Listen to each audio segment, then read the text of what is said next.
Hi friends, welcome to our Neelma Ravikumar home logs.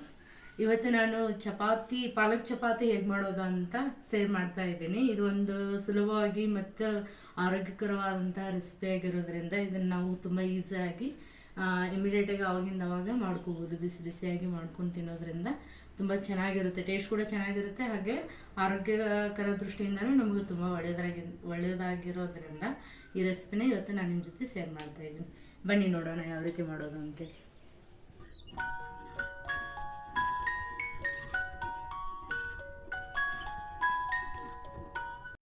ಬೇಕಾಗುವ ಸಾಮಗ್ರಿಗಳು, ಇಲ್ಲಿ ನಾನು ಒಂದು ಕಟ್ನಷ್ಟು ಪಾಲಕ್ ಸೊಪ್ಪನ್ನು ತೊಗೊಂಡಿದ್ದೀನಿ. ಪಾಲಕ್ ಸೊಪ್ಪನ್ನು ಫಸ್ಟು ಚೆನ್ನಾಗಿ ತೊಳೆದ್ಬಿಟ್ಟು ಆಮೇಲೆ ಸಣ್ಣ ಪೀಸಸ್ ಆಗಿ ಕಟ್ ಮಾಡಿದ್ದೀನಿ. ಬಟ್ ಇದನ್ನು ಮಿಕ್ಸಿಗೆ ಹಾಕ್ಕೊಂಡು ಮಾಡ್ಬೋದು. ಬಟ್ ಮಿಕ್ಸಿಗೆ ಹಾಕ್ಕೊಂಡು ಮಾಡೋದಕ್ಕಿಂತ ಈ ಥರ ಸಣ್ಣ ಪೀಸಾಗಿ ಕಟ್ ಮಾಡಿ ಹಾಕೋದ್ರಿಂದ ಇದರಲ್ಲಿರೋ ಮಿನರಲ್ಸ್ ಮತ್ತು ನ್ಯೂಟ್ರಿಯೆಂಟ್ಸ್ ಹಾಳಾಗಲ್ಲ. ಗೋಧಿ ಹಿಟ್ಟು, ನೀರು, ಉಪ್ಪು. ಈಗ ಈ ಹಿಟ್ಟಿಗೆ ನಾನು ಸ್ವಲ್ಪ ಸಾಲ್ಟನ್ನು ಮಿಕ್ಸ್ ಮಾಡ್ಕೋತಾ ಇದ್ದೀನಿ. ಈ ಸಾಲ್ಟ್ ಮಿಕ್ಸ್ ಮಾಡ್ಕೊಂಡ್ಮೇಲೆ ಆಮೇಲೆ ನಾನು ಆವಾಗಲೇ ಹೇಳ್ದಂಗೆ ಸಣ್ಣಗೆ ಕಟ್ ಮಾಡಿ ಇಟ್ಕೊಂಡಿರುವಂಥ ಪಾಲಕ್ ಸೊಪ್ಪನ್ನು ಇದಕ್ಕೆ ಮಿಕ್ಸ್ ಮಾಡ್ಕೋತಾ ಇದ್ದೀನಿ ಇವಾಗ.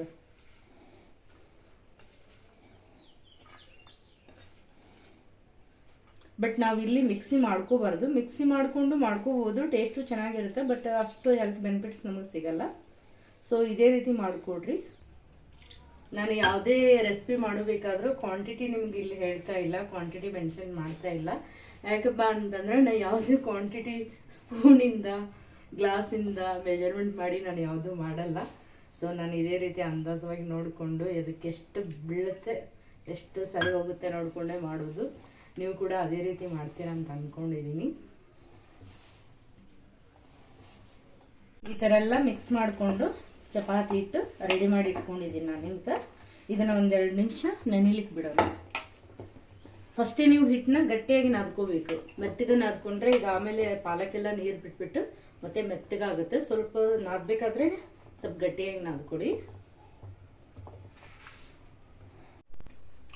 ಆವಾಗಲೇ ನಾವು ಹಿಟ್ಟನ್ನು ರೆಡಿ ಮಾಡಿ ಇಟ್ಕೊಂಡಿದ್ದೀವಲ್ಲ, ಇದು 2 ನಿಮಿಷ ಬಿಟ್ಟು ನೋಡಿದ್ಮೇಲೆ ಈ ಥರ ಆಗಿದೆ. ಸೊ ಇದಕ್ಕೆ ಇವಾಗ ನಾವು ಸ್ವಲ್ಪ ಕೈಗೆ ಎಣ್ಣೆ ಹಚ್ಕೊಂಡ್ಬಿಟ್ಟು ಈ ಹಿಟ್ಟನ್ನು ತೆಗೆದು ಇದನ್ನು ಆಗಲೇ ನಾನೆಲ್ಲ ಫ್ಲೋರ್ ಕ್ಲೀನ್ ಮಾಡಿ ಇಟ್ಕೊಂಡಿದ್ದೆ. ಸೊ ಇದು ಹಾಕಿ ಸ್ವಲ್ಪ ಮೆತ್ತಗೆ ನಾದ್ಕೊಂಡು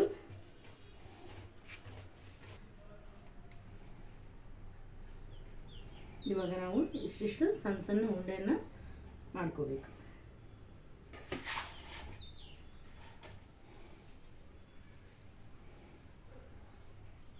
ಎಲ್ಲ ಹಿಟ್ಟನ್ನು ಇದೇ ಥರ ಸಣ್ಣ ಸಣ್ಣ ಉಂಡೆ ಮಾಡಿ ಇಟ್ಕೊಂಡಿದ್ದೀನಿ. ಇಲ್ಲಿ ನಾನು ಪಾಲಕ್ ಸೊಪ್ಪು ಸ್ವಲ್ಪ ಜಾಸ್ತಿ ತೊಗೊಂಡಿದ್ದೀನಿ, ಬಟ್ ನೀವು ಸ್ವಲ್ಪ ಕಡಿಮೆ ತೊಗೊಂಡ್ರೂ ಪರವಾಗಿಲ್ಲ. ನಾನು ಒಂದು ಕಟ್ಟಲ್ಲಿ ಸುಮ್ಮನೆ ತೆಗ್ದಿಡೋದೇನು ಅಂತಂದು ಹೇಳಿ ಎಲ್ಲ ಒಂದು ಕಟ್ಟು ಪೂರ್ತಿ ಪಾಲಕ್ ಸೊಪ್ಪನ್ನು ತೊಗೊಂಡಿದ್ದೀನಿ. ನನಗೆ ಸೊಪ್ಪು ಜಾಸ್ತಿ ಇಷ್ಟ. ನಾನು ಇವನ್ನೆಲ್ಲ ಉಂಡೆ ಮಾಡಿ ಇಟ್ಕೊಂಡಿದ್ನಲ್ಲ, ಈ ಉಂಡೆನ ಏನು ಮಾಡ್ತಾ ಇದ್ದೀನಿ ಇವಾಗ ಮೆತ್ತಗೆ ಮಾಡ್ಕೊಂಡು, ಇದು ಜೋಳದ ಹಿಟ್ಟಲ್ಲಿ ಈ ಥರ ಮಿಕ್ಸ್ ಮಾಡ್ತಾ ಇದ್ದೀನಿ. ಇದನ್ನು ಅದ್ದಿಡ್ತಾ ಇದ್ದೀನಿ. ಇದನ್ನು ನಾವು ಲೇಯರ್ ಚಪಾತಿ ಥರನಾದರೂ ಮಾಡ್ಕೋಬೋದು, ಇಲ್ಲ ಪರೋಟ ಥರನಾದರೂ ಮಾಡ್ಕೋಬೋದು, ಇಲ್ಲಪ್ಪ ಅಂತಂದರೆ ನಾವು ಸಿಂಗಲ್ ಚಪಾತಿ ಆದರೂ ಮಾಡ್ಕೋಬೋದು. ಬಟ್ ನಾನಾಗಿ ರೆಡಿ ಮಾಡಿ ಇಟ್ಕೊಳ್ಳೋಣ. ನಾನು ಒಂದು ಪದರಿಗೆ ಆಯಿಲನ್ನು ಅಪ್ಲೈ ಮಾಡ್ತಾಯಿದ್ದೀನಿ. ಇವನ್ನ ಈ ಥರ ಆಯಿಲನ್ನು ಅಪ್ಲೈ ಮಾಡ್ಕೊಂಡ್ಬಿಟ್ಟು ಇನ್ನೊಂದನ್ನು ಅದರ ಮೇಲೆ ಈ ಥರ ಹಾಕಬೇಕು. ಹಾಕಿ ಇವಾಗ ನಾವು ಚಪಾತಿಯನ್ನು ಲಟ್ಟಿಸ್ಕೋಬೇಕು. ಮತ್ತು ನಾನು ಜೋಳದ ಹಿಟ್ಟಲ್ಲಿ ಡಿಪ್ ಮಾಡಿಕೊಂಡು ಚಪಾತಿ ಮಾಡ್ಕೋತಾ ಇದ್ದೀನಿ. ಈ ಥರ ಚಪಾತಿ ಮಾಡಬೇಕಾದ್ರೆ ನಾವು ಅತಿ ತೆಳ್ಳಗೆ ಮಾಡ್ಕೋಬಾರ್ದು. ಯಾಕಂದರೆ ನಾನು ಸೊಪ್ಪನ್ನು ಕಟ್ ಮಾಡಿ ಹಾಕಿದ್ದೀನಿ. ಮಿಕ್ಸಿ ಮಾಡಿ ಹಾಕಿದರೆ ನಾವು ಎಷ್ಟು ತೆಳುವಾಗಾದರೂ ಮಾಡ್ಕೋಬೋದು. ಬಟ್ ನಾನು ಇಲ್ಲಿ ಚಿಕ್ಕ ಪೀಸಸ್ ಆಗಿ ಕಟ್ ಮಾಡಿರೋದ್ರಿಂದ ನಾವು ಪೂರ್ತಿ ತೆಳ್ಳಗೆ ಚಪಾತಿ ಮಾಡಲಿಕ್ಕೆ ಹೋದರೆ ಬಟ್ ಅದು ಎಲ್ಲನೂ ಹರಿದು ಬಿಡುತ್ತೆ. ಸೊ ಅದಕ್ಕೆ ಮೀಡಿಯಮ್ ತಿನ್ನಲ್ಲಿ ನಾನು ಚಪಾತಿ ಮಾಡ್ಕೊತಾ ಇದ್ದೀನಿ.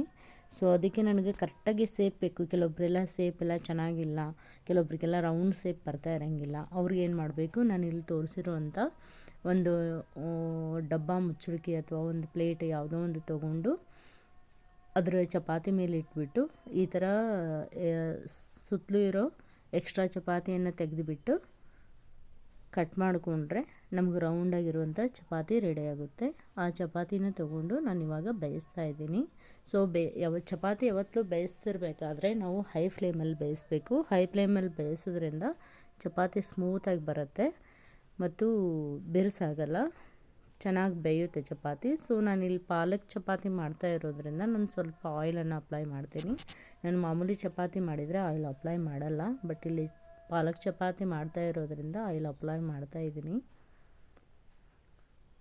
ಸೊ ಎರಡು ಕಡೆಯಿಂದ ನೀಟಾಗಿ ಬೇಯಿಸ್ಕೊತಾ ಇದ್ದೀನಿ. ನಾನು ಯಾವತ್ತೂ ಚಪಾತಿ ಮಾಡಬೇಕಾದ್ರೆ ಪದೇ ಪದೇ ತಿರುಗಿಸಿ ಹಾಕಲ್ಲ. ಪದೇ ಪದೇ ನಾವು ಚಪಾತಿನ ತಿರುಗಿಸಿ ಹಾಕೋದ್ರಿಂದ ಅದು ಭಾಳ ಬಿರುಸಾಗಿ ಬರುತ್ತೆ, ಮೆತ್ತಗೆ ಬರಲ್ಲ. ಸೊ ಗಟ್ಟಿ ಆಗುತ್ತೆ ಚಪಾತಿ. ಸೊ ಯಾವತ್ತೂ ನಾವೇನು ಮಾಡಬೇಕು, ಜಾಸ್ತಿ ತಿರುಗಿಸ್ಬಾರ್ದು.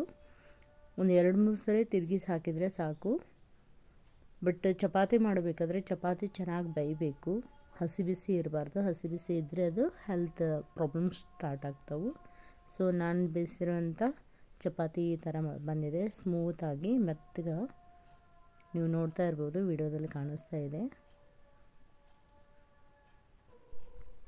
ಈ ವಿಡಿಯೋ ನಿಮಗೆ ಇಷ್ಟ ಆದಲ್ಲಿ ಲೈಕ್ ಮಾಡಿ, ಶೇರ್ ಮಾಡಿ, ಕಮೆಂಟ್ ಮಾಡಿ ಮತ್ತು ನಮ್ಮ ಚಾನಲ್ನ ಸಬ್ಸ್ಕ್ರೈಬ್ ಮಾಡ್ಕೋದು ಮರಿಬೇಡಿ. Thank you so much.